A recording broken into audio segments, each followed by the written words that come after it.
I have told this story to nobody living, which is maybe why it comes out clean when I finally tell it. My daughter asked me once how I came to marry her mother, and I said, she stepped off the noon train and I nearly stepped back onto mine. My daughter laughed and said that wasn't an answer. She was right. It wasn't. This is the answer. The year was 1887, and I was calling myself Colt Reyes. That name deserves explaining, but I'll get to it in its proper order, because the name is near the end of the story, even though it sounds like it ought to be the beginning. The beginning is the advertisement. Specifically, the advertisement I found folded inside a copy of the Yavaro Courier that a man left on the bench outside Creel's Crossing's only dry goods store, and which I read 3 times before I folded it back up and put it in my coat pocket, and told myself I was only keeping it as a curiosity. Widow, age 31, schoolteacher by training and preference, seeks respectable rancher or homesteader, established and sober, in good standing with his community. No romantic nonsense. Practical partnership sought. References exchanged. Box 14, Yavaro Post. I read that advertisement a 4th time that night, by lantern light, at the pine table I had built in the 2nd month after I arrived at Sage Flats. And then I wrote the woman a letter. I don't know what I expected. I had been alone on that homestead for going on 3 years, and the loneliness had become a kind of weather I moved through, not painful exactly, just permanent, like the high desert sky that pressed down on the flats every afternoon and turned the sage silver and the dust copper. I was not a man who talked much to other men. The few I dealt with in Creel's Crossing, the dry goods clerk, the blacksmith, the man at the feed store, knew me as a quiet hand who paid his debts on time and did not ask for credit. That was enough. I had come to Sage Flats wanting to be nothing more than that, a man who paid his debts. It was a different kind of life from the one I had lived before, and the difference was the whole point. But loneliness is patient. It waits until you think you have settled in, and then it taps you on the shoulder on a Wednesday evening when the wind has been blowing for 4 days, and the last human voice you heard was the feed store man's 3-word acknowledgement of your corn order. And you find yourself writing a letter to a widow in a box at the Yavaro Post. I told her I had a homestead, 80 acres of Sage Flats, half proved up, a sound cabin with a good stone chimney, a spring that ran reliable 9 months of the year. I told her I had 2 horses, a milk cow, chickens, and a garden plot that needed a firmer hand than mine. I told her I was sober and in decent health, and that I did not gamble or court trouble. I told her my name was Colt Reyes, that I had come to this country from the Eastern Territories 3 years prior, and that my references could be supplied by the county land office and the blacksmith in Creel's Crossing, both of whom would confirm I was who I said I was. That last part was true as far as it went. They would confirm I was Colt Reyes. What they could not confirm was whether Colt Reyes was the whole of what I was. But I told myself that was a matter for later if there was a later. I expected no reply. She replied in 9 days. Her letter was 3 paragraphs. The first paragraph asked the questions a sensible woman would ask. The condition of the water supply, the distance to the nearest town with a school should she wish to resume teaching, the nature of the surrounding country. The second paragraph stated plainly that she had no interest in pretense of any variety, that she had been married once, and found it a serviceable arrangement that she would enter again, if the man was honest, and the arrangement was honest, and that she would not travel to meet a man who described himself as something other than what he was. The third paragraph said she would arrive on the 15th of September on the noon train from Yavaro if I found the arrangement acceptable, and that she would expect to be met on the platform. That third paragraph landed on me like a stone dropped from a height. I had written the letter halfway, believing no woman with any sense would respond, and here was a woman with what appeared to be extraordinary sense responding with the specific arrival date and the expectation of being met. I sat with her letter for 2 days. Then I wrote back and said the arrangement was acceptable. I want to be honest about what I was thinking in those 2 days, because it matters to what came after. I was thinking that a schoolteacher who put an advertisement in the Yavaro Courier and asked clear-eyed practical questions about water supply was going to be a particular kind of woman, composed, capable, not given to theatrics. I was thinking she would arrive and we would make a sensible assessment of each other and come to a sensible agreement, and the loneliness would become a different kind of weather, the manageable kind. I was thinking it would be uncomplicated. I was thinking a great many things that turned out to be wrong. The 15th of September came in hot, the way September does in that country, the heat having no particular reason to break just because the calendar had turned. I rode into Creel's Crossing on my good horse, Pharaoh, and tied him at the rail outside the depot, and stood on the platform in the shade of the overhang and waited for the noon train. There were a few other people waiting. The depot agent, Horn, reading something behind his window. 2 men I half knew from the feed store, waiting on a shipment. A woman in a gray dress who appeared to be meeting someone specific, because she kept looking up the track with a focused, particular look, the way a person looks when they know exactly what they are waiting for. The train came in 12 minutes late, which was Creel's Crossing standard. I stood up straight and tried to look like what the advertisement had said I was: respectable, established, sober. I had cleaned up, shaved clothes, put on the better of my 2 shirts. I was aware this was all somewhat absurd, preparing myself like a horse for market, and the awareness sat in my chest like a small coal. Passengers stepped off. I watched the door. She came off third. Now, when I say she was not what I expected, I want to be precise about it, because saying a woman is not what you expected can mean many things, and most of them are unkind. She was not what I expected in this way. I had formed a picture in my mind of a composed, quiet woman of a certain settled quality, not worn exactly, but settled. A woman who had arrived at a practical arrangement and would conduct herself within it practically. And the woman who stepped off the noon train at Creel's Crossing was composed, yes, but there was nothing settled about her. She stepped off that train the way a person steps into a room they have already decided to leave if necessary, completely present, eyes moving, assessing everything in a single sweeping look that caught the depot, the street, the sky, the waiting people, and me. She was taller than I had pictured, which is an odd thing to notice first, but it's what I noticed. Taller and straight-backed, in a practical traveling dress the color of slate, with a bag in her right hand and a second, smaller bag over her left shoulder. Dark hair gathered neatly.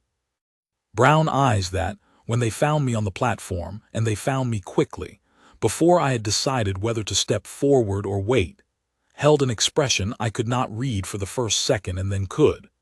She was doing exactly what I had been doing, assessing, comparing the man in front of her to the picture she had formed, and finding the comparison complicated. I took off my hat and went to her. "Mrs. Callum," I said. "Mr. Reyes," she said. We looked at each other for a moment that lasted about 3 seconds and felt considerably longer. "I can take your bags," I said. "I have them," she said. That was how it started. I had borrowed a wagon for the drive out to Sage Flats, which was more appropriate than arriving on horseback. Pharaoh was tied to the back. Nora Callum sat beside me on the wagon seat with her bags at her feet and looked at the country we were driving through, and she did not make small talk. I respected that, because I was not good at small talk and had been dreading it. But the silence was not comfortable exactly. It was the silence of 2 people who have agreed to a thing, and are now in the presence of the fact of the thing, and are not quite sure what to do with the gap between the idea and the reality. After about a mile, she said, "The country is drier than I pictured." "Yes," I said. "The advertisement said there was a reliable spring. Reliable 9 months. The other 3 it runs slow but doesn't dry." "Which 3 months?" "July, August, most of September." She thought about this. This is September. It's been a wet September, I said, which was not precisely true, but the spring had not actually slowed yet, and I did not want to begin the acquaintance with a problem I couldn't solve. She turned and looked at me with that same look, the reading the room look, and I had the feeling she knew exactly how true my statement was and was making a note of it. The cabin, she said, how large? One main room divided, a sleeping area on each side. The chimney is stone from the creek bed. It draws well. You built it yourself? Most of it. A neighbor helped me raise the roof beam. She looked back at the country. The sage was silver gray and endless under the afternoon light, and the sky above was the particular deep blue that high desert gets in September, the kind of blue that looks like it belongs in a painting and not in actual weather. I watched her take it in, and I could not tell if she found it beautiful or bleak or neither. I taught school for 6 years, she said, not to me exactly, more to the country.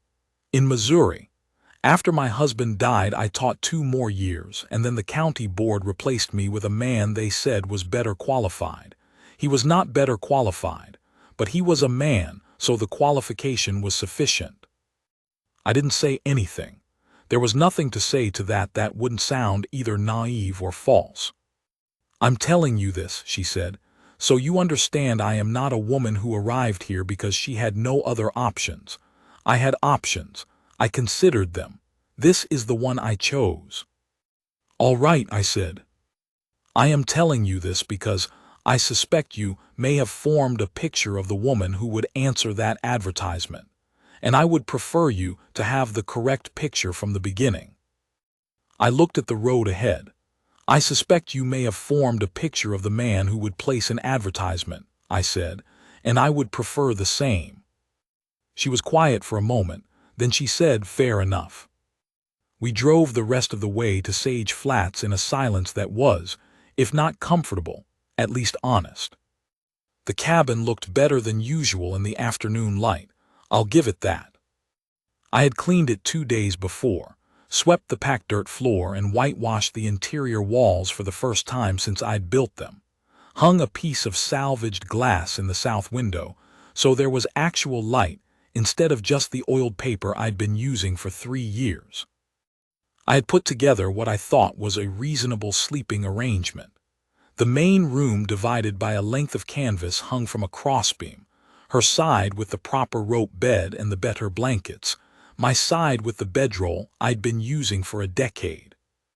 She walked through the cabin without comment, looked at the chimney, touched the mortar, opened the south window, went back outside and looked at the spring, which was still running a reasonable trickle. Looked at the garden plot, which I had let go mostly to seed in the late summer heat and which showed it. Looked at the chicken coop, which was sound. Looked at the barn, which held Pharaoh and the borrowed wagon horse and the milk cow and the tack and the winter hay I'd put up. Then she came back inside and set her bags down on her side of the canvas divider and said, "It will do." "High praise," I said. She looked at me steadily. "It is, in fact," she said. "I have seen a great deal of what men call homesteads in this country, Mr. Rays. The spring is real, the chimney draws, and nothing is falling down. That is a great deal more than I expected." I stared at her. What did you expect? The advertisement described an established homestead. Advertisements for established homesteads in the Yavarro Courier have included, in my experience, a linta with a dirt floor, a cabin with no roof on one side, and a campsite with a fire ring and the claim of eventual structure. This is none of those things. So yes, high praise. I looked at the cabin. I had been feeling sheepish about the canvas divider and the oiled paper windows and the general roughness of the place.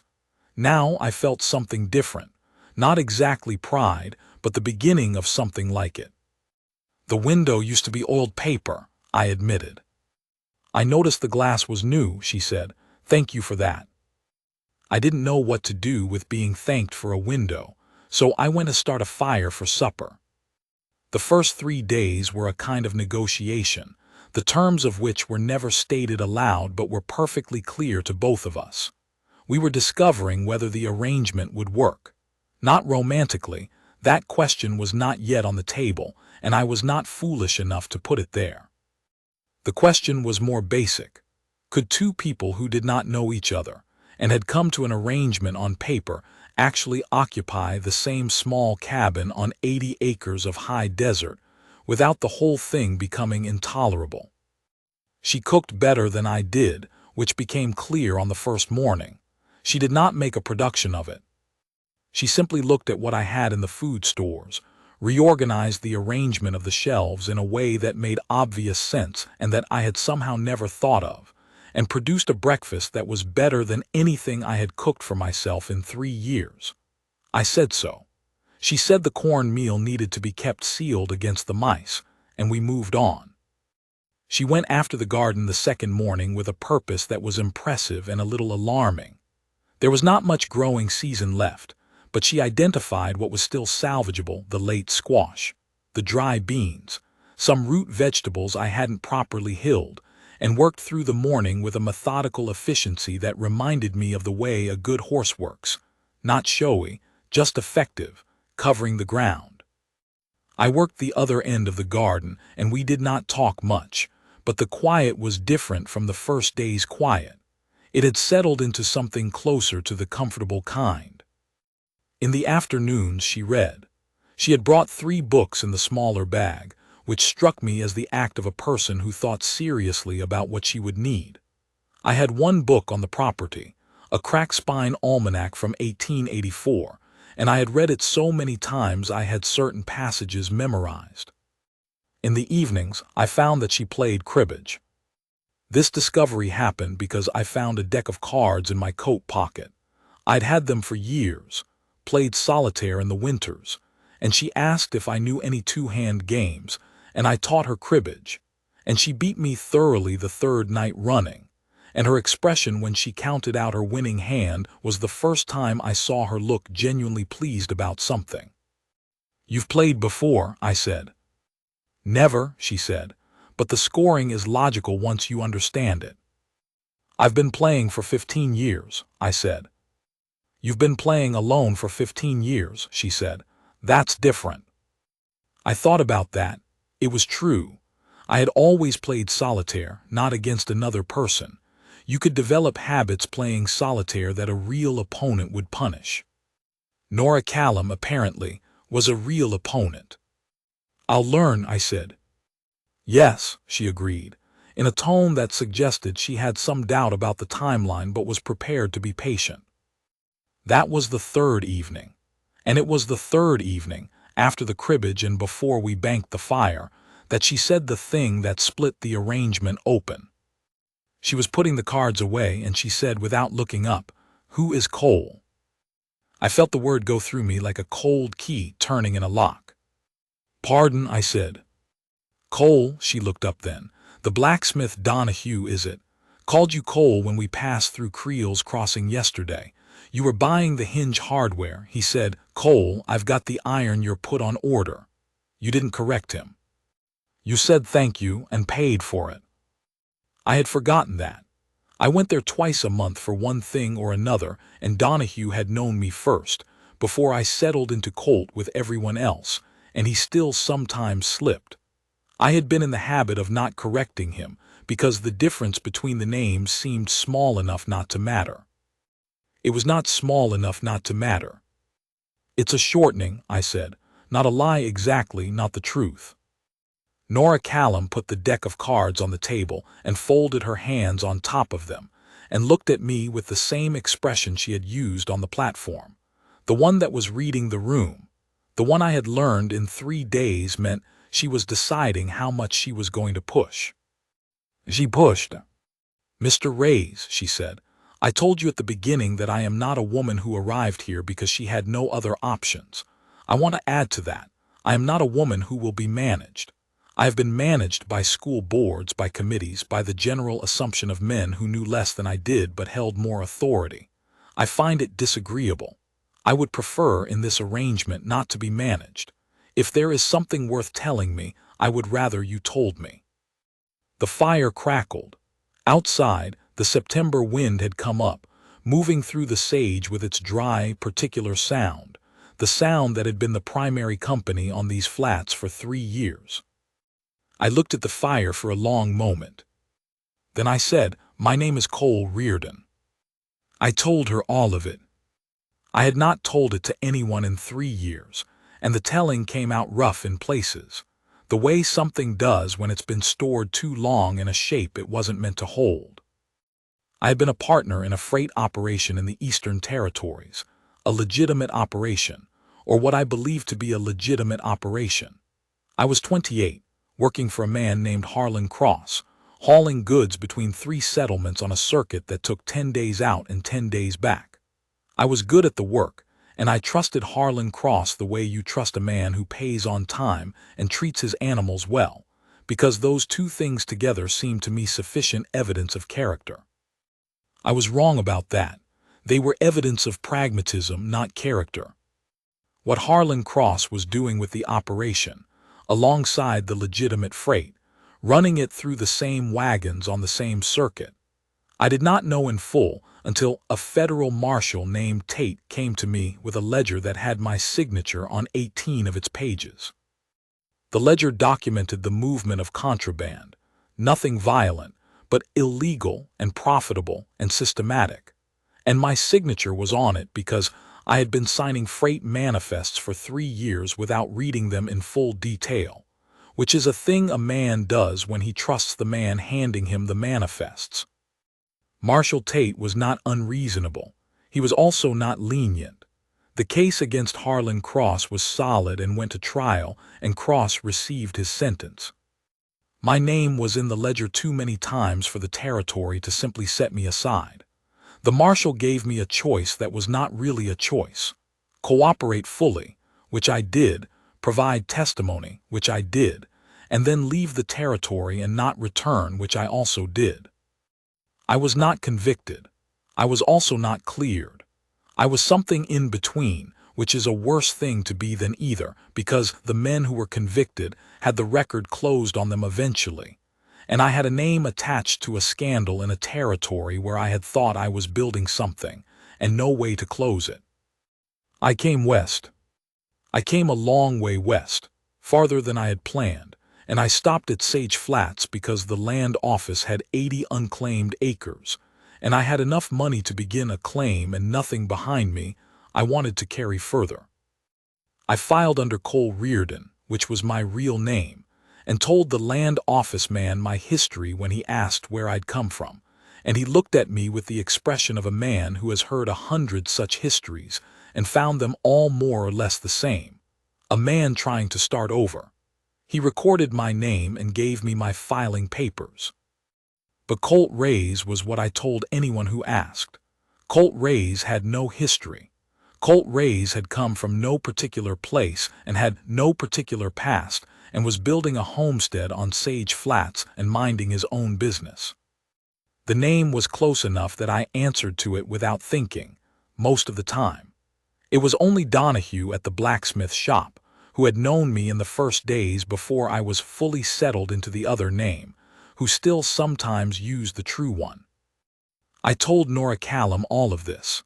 I told it to the fire mostly, because it was easier than looking at her while I told it. When I finished, the fire had burned down to coals and the cabin was quieter than it had been all evening. I said, "If you want to leave, I'll drive you back to Creel's Crossing in the morning." No argument from me. She was quiet for a moment. "You were not convicted," she said. "No. You testified against the man who put your name on those ledgers." "Yes. And the territory told you to go, and you went. That's the whole of it." She was quiet again. I waited. I had the feeling that whatever she said next would decide something, and I was aware enough to know that the thing it would decide was not only the practical arrangement on Sage Flats. Something had shifted in those 3 days, in the cribbage, in the garden, in the mornings when she reorganized the food stores and produced a decent breakfast from what I had always found insufficient ingredients. And whatever it was now sitting in the room waiting on her answer. She looked at the coals. Cole Reardon, she said, as if she were trying the name for fit. Yes, I said. I prefer it to the other one, she said. Colt Rays sounds like something a man names a horse. I didn't say anything. I was not sure whether to be relieved or to laugh, and I ended up doing a small amount of both, very quietly. The land office has your real name, she said. Yes. The claim is filed under your real name. Yes. So the homestead is legally yours under the name you actually carry. Correct. She picked up the cards from the table and put them in the small box they lived in and set the box on the shelf by the lamp. Then I don't see the difficulty, she said. You made a mistake. You trusted a man without reading the papers he handed you, which is a mistake I have made myself in a different context, with a different kind of man, with a different kind of paper. You cooperated with the law. You left. You built this. She looked around at the cabin, at the clean whitewashed walls, at the stone chimney. That is a record I can work with. I looked at her. You're not leaving. I told you I came because I chose to come, she said. I reviewed the options and made a decision. Finding out the man's name is Cole Reardon and not Colt Rays does not change what I reviewed. It changes what you were told, I said. Yes, she said steadily, and we can have a conversation about that, and it is a conversation I intend to have, and you will not enjoy all of it. But that is a different thing from leaving. She stood up and straightened her dress and looked at me with an expression that was not warm exactly. She was not a woman who went to warm quickly. I was learning that, but it was clear, and clear was better than warm in most situations. I did not come all this way for a name, Mr. Reardon. I came because of what the letter said about the spring and the chimney and the man who paid his debts. The name is secondary. Cole, I said, if we're past Misters. She considered this for a moment, as if she were weighing whether we were in fact past Misters, and then she said, Cole, then. Good night. She went to her side of the canvas divider. I sat by the cooling fire for a while, not thinking about anything in particular. Then I banked what was left of the coals and went to my bedroll, and for the first time in 3 years, I did not lie there listening to the wind in the sage with the particular awareness of being the only person on 80 acres. She had the conversation she'd promised the next morning, over breakfast. I sat at the pine table and received it. She was direct, she was thorough, and she was not unkind. She told me what she felt about being brought to a place under a false name, which was that it was not a thing she would accept again. She told me that in the arrangement they were considering, the practical arrangement, the partnership honesty was not a preference but a condition, and that if there were other things I had not told her, now was the time to tell them. I said there were not, and she looked at me with the reading the room look, and I said it again, and this time she appeared satisfied. Then she said, I'll tell you something now. All right, I said. I came off that train ready to leave, she said. I had decided before I stepped off the train that if the homestead was a lean-to, or if the man was someone I could not respect, I would thank him for his time and board the return train the following morning. I had the money for the ticket. You brought return ticket money, I said. I have always brought return ticket money, she said. Every time in my life I have gone somewhere I was not certain about, I have made sure I had the means to leave. It is a practical habit. I thought about that, and now. Now, she said, the money is still in my bag. I have not made a decision about it. I am making the decision about it. What does that decision look like? I asked, because I am a man who has spent 3 years talking to no one except Donahue at the blacksmith shop and the feed store man, and I had apparently lost the habit of indirection. She looked out the south window. The morning light was coming in through the new glass, making a long rectangle of gold on the packed dirt floor, and the sage outside was silver gray, and the sky was already beginning to go deep blue at the top. She looked at all of it for a moment, the way she had looked at the country from the wagon seat on the first drive in. It looks like this, she said. I will spend another week here, not as a guest, as someone who is doing the work that needs doing and observing whether the arrangement I was offered in that letter is the arrangement that actually exists. At the end of a week I will make a decision." "Fair enough," I said. "And you," she said, "will tell me what is true and not what you think I want to hear. If the spring runs slow in October, you will say so. If the nearest town with a school is farther than is practical, you will say so. If there are things about this life that you find difficult, you will say so." "The spring is likely to slow in October," I said. "The nearest school is Dunfield, 14 miles, which is not impossible but is not easy. And the isolation is the primary difficulty, yes." She looked at me. "The isolation," she said. "It is a quiet life," I said carefully. "Quieter than most. I have managed it, but it is something a person ought to know going in." She was quiet for a moment, and then she said something I hadn't expected. "I taught school for 6 years," she said, "in a room with 32 children, and then I spent 2 more years in a town that had decided I was no longer useful to it. The isolation does not frighten me, Cole. The isolation is, in some ways, a considerable part of the attraction." I looked at her. I had been braced for the isolation to be the deal-breaker, the thing the letter had undersold.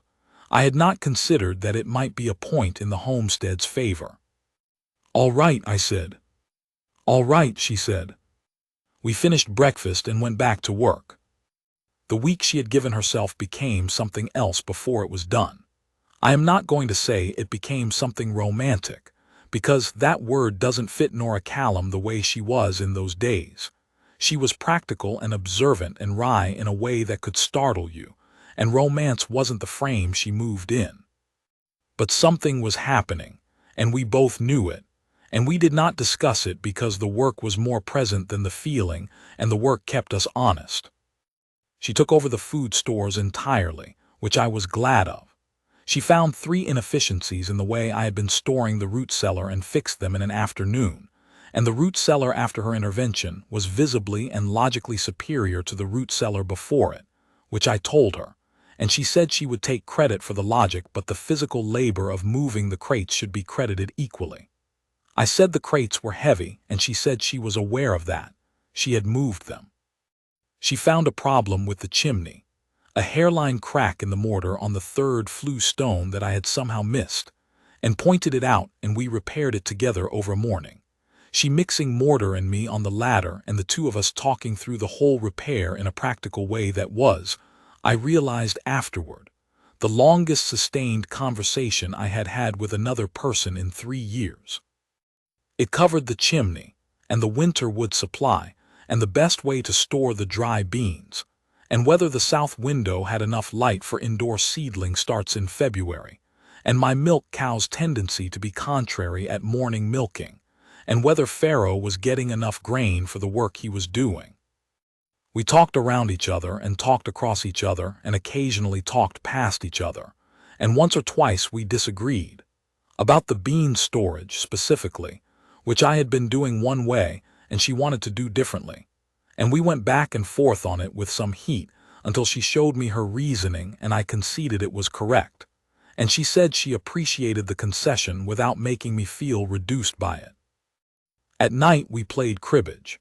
She won 3 out of 4 games the first 4 nights, and then I started winning once in every 2, and by the 6th night we were splitting them evenly, and the table between us had become the most naturally inhabited space on the homestead.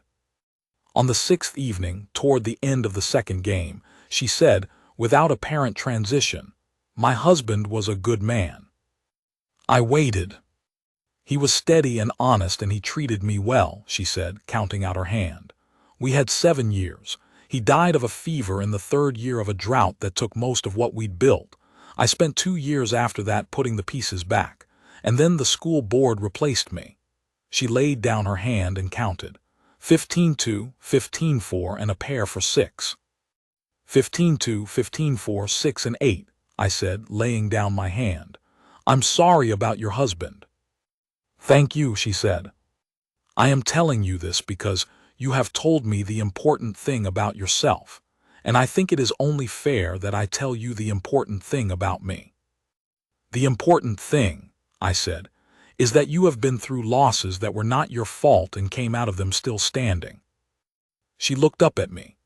The lantern was between us on the table, and in the lantern light she had an expression I hadn't seen before, something slightly unguarded, as if the day's work and the cribbage and the evening had worn down whatever she kept in front of herself during the daylight hours. Yes, she said, that is more or less it. I've been through a loss that was mostly my fault, I said, and I came out of it still standing too. It's a different thing, coming through something that was your own fault. You don't get the comfort of grievance. She looked at me steadily. No, she said, you get something else instead. What?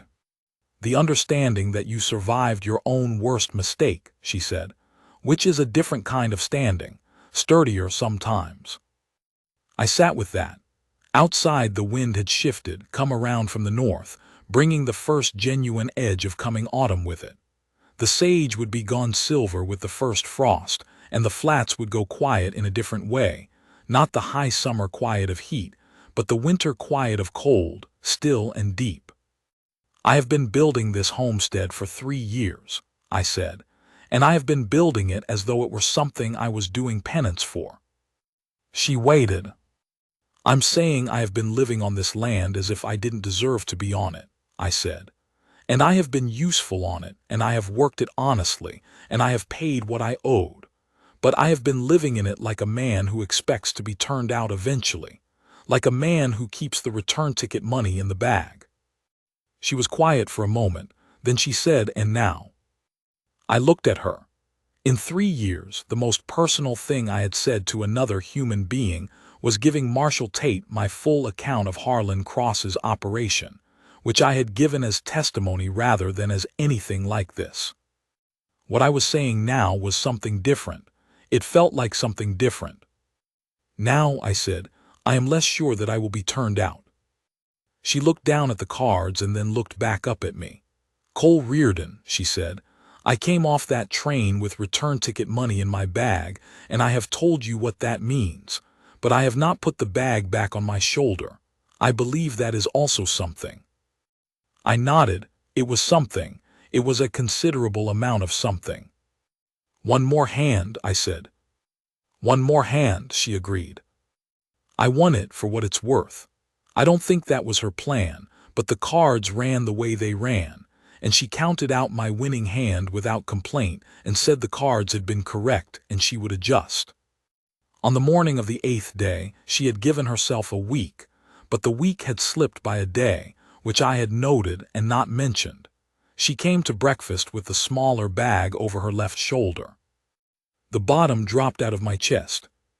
She set the bag on the table and sat down and said, "The money is still in here." I looked at the bag. "I have been deciding," she said, "what to do with it." And, I said, though the word came out smaller than I intended. She opened the bag and took out a small leather envelope and set it on the table between us. "I am going to put this in the root cellar," she said, "with the cash reserve for the winter corn order. It doesn't belong in my bag anymore. It belongs in the household account." I looked at the envelope, then I looked at her. "Is that a decision?" I said. "It is a decision," she said, "if you are in agreement." "I am in agreement," I said. She pushed the envelope across the table to me. I put it in my shirt pocket. Then I got up and put the coffee on, because it was morning and the chimney drew, and the spring was still running, and 80 acres of sage flats were waiting on the day's work. We were married in October in Dunfield, which was 14 miles but not impossible. The justice of the peace was a small man with a careful manner who married us in his office and witnessed both our signatures on the document, mine as Cole Reardon and hers as Nora Callum becoming Nora Reardon, which she said she preferred to the alternative of keeping Callum for bookkeeping simplicity. I said I appreciated the bookkeeping simplicity argument. She said she also appreciated Cole Reardon more than the alternative, which I took as a compliment and did not examine too closely. There was a small dinner afterward at the Dunfield Hotel, the two of us, and the justice of the peace and his wife, who had been called in as a second witness, and who was a cheerful woman who said we looked practical, which she delivered as the highest possible compliment, and Nora said she would accept it as such. We drove home in the last light of the October afternoon, the sage gone to its autumn color, the sky going orange and then copper, and then a deep, still purple that settled over the flats like a held breath. The first stars came out before we reached the homestead. Nora sat beside me on the wagon seat the way she had on that first drive in, but she was not looking at the country the way she had then, evaluating it, taking its measure. She was sitting the way a person sits in a place they have already decided about. Halfway home, she said, "The cribbage." "Yes," I said. "I let you win that last hand." I looked at her. She was looking straight ahead at the road. "You did not," I said. "I did," she said. "The cards were not as strong as I let you believe. I had a 7 and a 6, and I held them separately instead of pairing them, which cost me 4 points. You counted my hand out for me," I said. "You said the cards were correct." "The cards were correct," she said. "Your hand was correct. Mine was not what I showed." I thought about this. "Why?" She was quiet for a moment, and then she said, "Because you needed to win it." I sat with that. The stars were coming out faster now, the particular stars of the high desert that come out bright and early and close, and the sage on either side of the road was dark and still. "You were calculating my psychological requirements during the cribbage game," I said. "I am a school teacher," she said. "I have been calculating what people need and adjusting accordingly for many years. It is a professional habit." "Nora," I said. "Yes," she said. "Next time," I said, "play your hand." She was quiet for a beat. Then she said, "Yes, all right." "I don't need managing," I said. "You said you didn't want to be managed. I don't either." "No," she said, "you are correct." "I apologize." "And I will read every paper a man hands me before I sign it," I said. "We're agreed."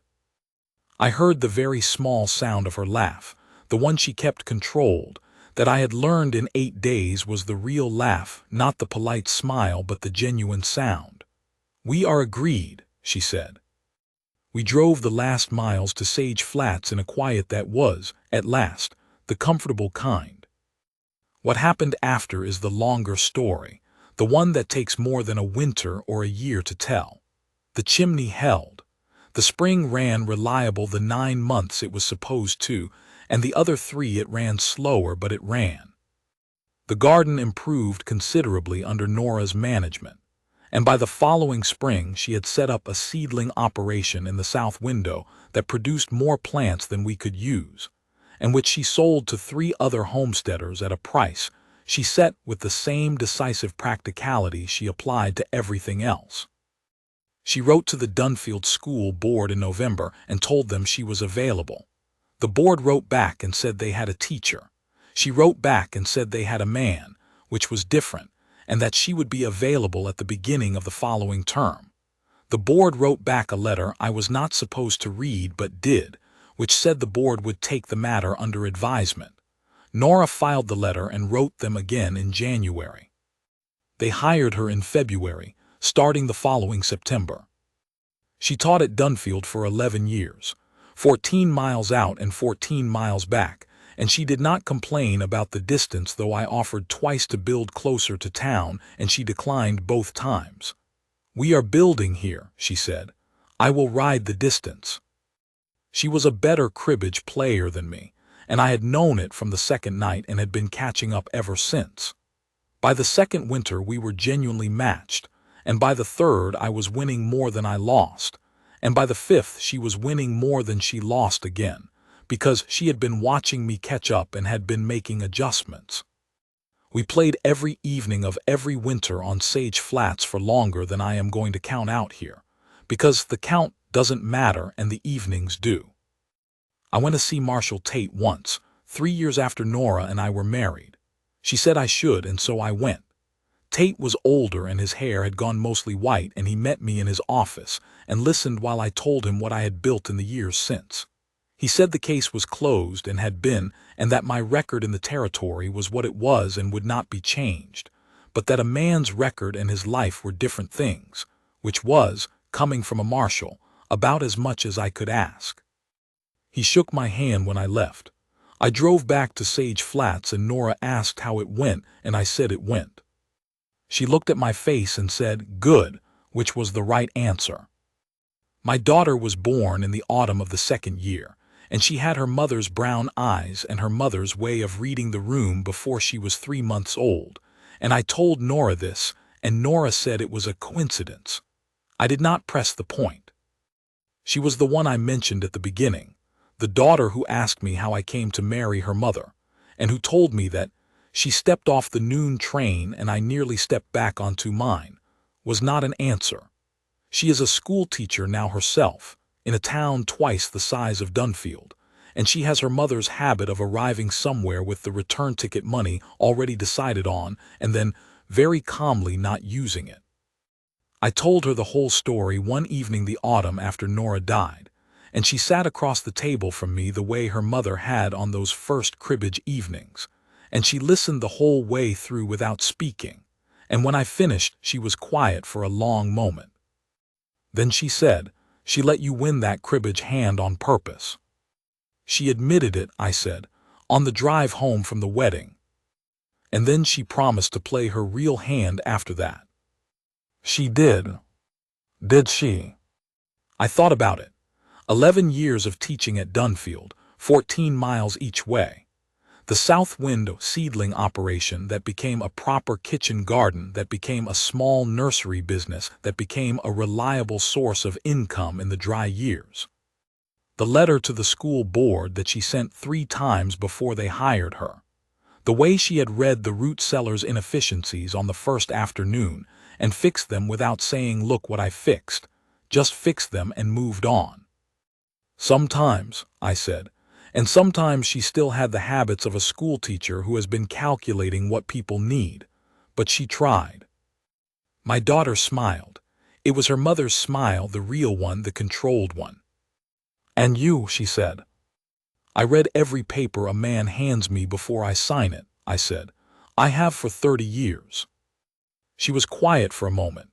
The evening was coming down outside, the sage on the flats going silver in the last light, the sky going the deep blue it gets in autumn. She looked at it, that look, the reading the room look that her mother had stepped off a train with. "She came off that train ready to leave," my daughter said. "She did. And she didn't leave." "No. Because the chimney drew," she said, "and the spring ran and the man paid his debts." I looked out at the flats. 80 acres, proved up and then expanded, the spring and the root cellar and the garden and the barn. The pine table I had built in the 2nd month, before I wrote any letter, before any of it, which was still the table the cribbage was played on. I had built it wanting to be nothing more than a man who paid his debts. I had not known that was enough to build on. I had Nora Callum to thank for knowing it before I did. "Mostly," I said, "and because she chose to. She was careful about the choosing, but she chose." My daughter put her hand over mine on the table, her mother's hand, long-fingered and practical, and she said, "That's the answer, then." "It was, it is."